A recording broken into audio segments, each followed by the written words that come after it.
El arte en la gastronomía a través de la historia. Presentado por Mitzi Prada, licenciatura en Arte Plástico, sexto semestre, Universidad Santo Tomás, Bogotá, septiembre de 2020. Manifestaciones gastronómicas en la prehistoria. Principales características. Periodo paleolítico, 2 millones de años antes de Cristo a 10.000 años antes de Cristo. Representaciones rupestres de animales. Periodo mesolítico, de los 10.000 años antes de Cristo a los 7.000 años antes de Cristo. La caza sigue siendo importante en su alimentación, pero con el crecimiento de las zonas boscosas se producirá un incremento de los productos vegetales. Periodo neolítico, de los 7.000 años antes de Cristo a los 4.000 años antes de Cristo. La agricultura se hace más fuerte y se tiene más atención a los ciclos de reproducción y su relación con lo celeste. La gastronomía en la prehistoria.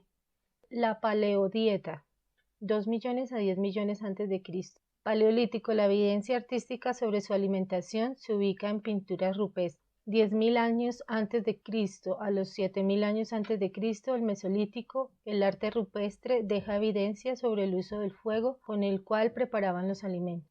De 7.000 a 4.000 años antes de Cristo, el Neolítico, se presentan pinturas y estatuillas relacionadas con la evolución de la agricultura. El arte de la prehistoria. Las primeras dietas humanas fueron más vegetales que animales. En el Paleolítico, la carne y mucho más tarde el pescado se convierten en la base dietética de los humanos, y el consumo de vegetales muy alto, hasta que en el Neolítico comienza el consumo de cereales y productos lácteos. El cultivo de cereales y la cría de animales permiten la utilización de la leche y con la aparición de la cerámica, los primeros purés y papillas. En esta diapositiva se presentan algunas pinturas rupestres que dan cuenta de los animales y de su acción de caza. Alimentación en Mesopotamia. La población básicamente era agrícola y cultivaba cereales como el trigo, el mijo, la cebada, el arroz, verduras como las cebollas, los pepinos, las berenjenas, frutas como los higos, las zarzamoras, los melones, duraznos, moras, uvas y granadas. Además, cultivaban leguminosas como el garbanzo, la lenteja, semillas como el ajonjolí y frutos secos como dátiles, pistaches, almendras y nueces. En Mesopotamia los campesinos se alimentaban de sus cosechas. Los que podían alimentarse mejor comían cangrejos, pescados, insectos, carne de buey, de caballo, de cabrito, de camello. Fabricaban cerveza de la maceración de la malta en agua. En la imagen se presentan los 7 dioses del panteón sumerio, creación propia sumeria y que deja ver figuras como las aves, los peces, la agricultura, parte de la alimentación en Mesopotamia. La imagen rupestre de babilonios y la cerveza, la cual era fabricada bajo el proceso de maceración de la malta en un medio de agua. Egipto y su alimentación. La alimentación era muy importante, los cereales como la cebada, con la cual hacían cerveza y pan. El trigo también fue de su uso, pero para las clases dirigentes. Usaban el mortero para procesar los granos. Usaban la miel, la raíz del loto, la cual la hervían para extraer de ella también sus azúcares. De la raíz del papiro extraían aceite y azúcar. Tomaban leche, cerveza y vino. La cerveza de la fermentación de la cebada, el vino de los cultivos de uva, de granada, de higos y dátiles. A nivel de las hortalizas comían cebollas, ajos, rábanos y lechugas, las cuales creían bajaban el apetito sexual. Las legumbres como los garbanzos, las lentejas, los altramueces, que corresponden a una herbácea cuyo fruto es comestible de forma redonda y achatada de color amarillo. La juncia, que es una planta herbácea que contiene fibra, carbohidratos, vitaminas y minerales, grasas buenas de sabor dulce y agradable. Carnes de antílopes, de gamos, de asnos salvajes, ovejas, cabras, cerdos, ratones de campo y erizos de tierra. aves como gallinas, ocas, patos, codornices, pichones e incluso pelícanos. Comían también variedad de pescados. Por esto ellos dejaron plasmado en sus obras pictóricas las uvas, los peces, los patos, los huevos, y también en estas se encuentran la preparación de las cebollas, que para ellos eran muy importantes en su alimentación junto con los ajos. Los griegos y su alimentación. Los griegos combinaban la alimentación y el ejercicio en una rama de la medicina antigua que denominaron dietética, siendo de esta la obra más antigua el Tratado Hipocrático, situado hacia el 400 años antes de Cristo. La palabra dieta proviene del latín diaeta y esta del griego y significa régimen de vida. Los alimentos de los griegos se basaban en la trilogía mediterránea, que es decir, el aceite de oliva, el trigo y el vino.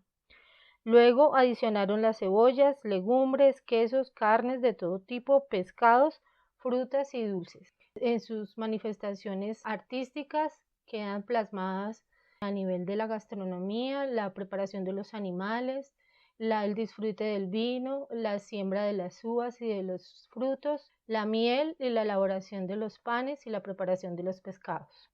Alimentación romana. El trigo, el pan y el vino, leche de cabra o de oveja, aceitunas, carne dentro de lo más consumido, que era la del cerdo, la del buey, la del cordero, la del ovejo, ciervo, gamo, gacela e incluso la de perro. Especies como la pimienta, el coriandro, la ortiga, la menta y la salvia aderezaban sus preparaciones. Además, comían pollo, gallina y ocas. Productos de mar para las clases altas. Para las clases bajas o pobres quedaban las algarrobas, los altramuces y la carne de burro. En esta presentación del arte se encuentra una pictografía y 3 mosaicos romanos que nos dejan ver los alimentos que ellos consumían, la forma en que la consumían en reuniones, cómo hacían el mosto para el vino y cómo trabajaban los animales en los arados agrícolas. Alimentación en la época medieval. Comer alimentos frescos en la época medieval era signo de estatus. La élite comía carne fresca en cualquier época del año. Para el resto de la población era en conserva de algún modo, bien fuera ahumada, desecada o salada. La caza estaba reservada a las clases pudientes. Predominaba la carne de vacunos y cerdos en su alimentación. En las zonas mediterráneas predominaba la carne de oveja. La carne más consumida era la de las aves de corral y silvestres. Consumían pescado requerido para los días de abstinencia, cereales, lácteos, y el pan era un alimento principal, elaborado con el mejor trigo para las clases altas, y para las clases bajas era de centeno, cebada o avena. Las hortalizas tenían más importancia para los siervos y las órdenes monásticas. Los vegetales servían más para dar sabor que como elementos de consumo. Las frutas eran abundantes, aunque los cítricos solo se cultivaban al sur de Europa y eran considerados productos de lujo para Europa del Norte. A principios del siglo XIV se detallaban casi 300 productos clasificados como especias, y en esa consideración entraban los frutos secos como las nueces, las almendras, los higos, los dátiles. El único edulcorante en esta época era la miel, hasta la introducción del azúcar, que vino procedente de la India. En estas presentaciones encontramos a un grupo de campesinos compartiendo una comida sencilla de pan y bebida. En la segunda presentamos una carta de vinos nobles franceses. Y en la tercera, un monje bodeguero está probando a hurtadillas un poco de vino. Obras de arte en la época medieval. La pesca de lamprea en una corriente del siglo XV. Juan Sánchez pinta este bodegón de alimentos. Recolección de col en el siglo XV. Alimentación en el Renacimiento. En esta época la cocina se revolucionó gracias a las expediciones que se realizaron hacia América, Asia y África, introduciendo a Europa elementos como el maíz, la patata, el tomate, el pavo, el boniato, que es la misma habichuela, llegaron de tierras americanas. Fue en el Renacimiento que la cocina fue elevada al grado de arte, porque si la cocina medieval poseía herencia griega y romana, sentando bases de las cocinas europeas, y el empleo de las carnes, como las de pollo, cerdo, pescados, como el bacalao o el arenque, cereales como el centeno, la cebada, vegetales como las coles o las cebollas, frutos como los cítricos y otros ingredientes, como el vino, las especies, el azúcar o el vinagre, el Renacimiento aportó la técnica, el pleno placer por la comida y el refinamiento más elevado a la hora de sentarse a comer. Obras de arte en el Renacimiento, naturaleza muerta. Del concepto de naturaleza muerta encontramos evidencias desde los griegos y a partir de 1300 se habla de ella nuevamente gracias al Giotto y sus seguidores. La pintura de bodegón revivió en ellas temas religiosos, de objetos de la vida cotidiana que acompañaban a las figuras protagonistas. Este tipo de representaciones pictóricas fueron consideradas menores hasta el Renacimiento, por cuanto aparecía generalmente subordinada a otros géneros como la pintura religiosa o los retratos, conllevando a menudo un significado religioso o alegórico. Esto era particularmente patente en la obra de los artistas del norte de Europa, cuya fascinación por el simbolismo y el realismo óptico muy detallado les llevó a prodigar gran atención en el mensaje general de sus pinturas. Pintores como Jan van Eyck a menudo usaron elementos de bodegón como parte de su programa iconográfico.